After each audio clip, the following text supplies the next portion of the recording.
At magluluto ako ng sinigang sa bayabas. At ito ang aming ulam ng tanghalian na kahit mainit ay masarap humigop ng sabaw.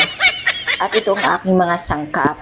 Bangos, mustasa, talong, sibuyas at kamatis. At syempre ang bayabas. At pagtapos nagpakulo ako ng tubig at nilagay ko ang nakachop na bayabas. At papalambutin ko lang ito.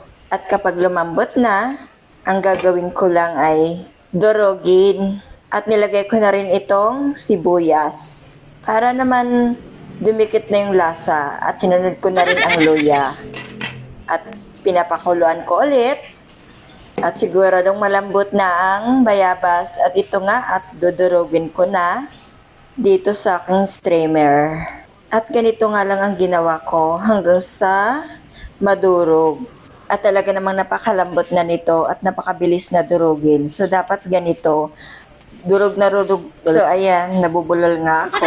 Pagkatapos ngayon nilagay ko itong kamatis. At kailangan ko lang itong pakuluan. At ganito nga lang ang ginawa ko.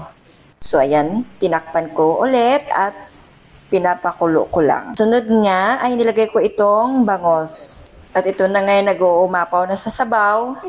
So ayan naman ang masarap dyan, ang sabaw. Ahe, for the love.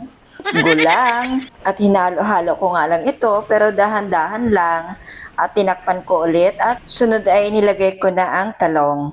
At pitsay, mustasa at sili. Ayan. So ganito na nga ang kinalabasan ng bangos na sinigang sa bayabas. Ayan, for the love. Sige, gulang. Kung mahilig kang magluto, i-try mo to. Siguradong magustuhan ito ng pamilya mo.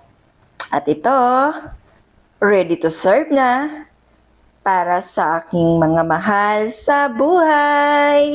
Ahe, for the love. Gulang.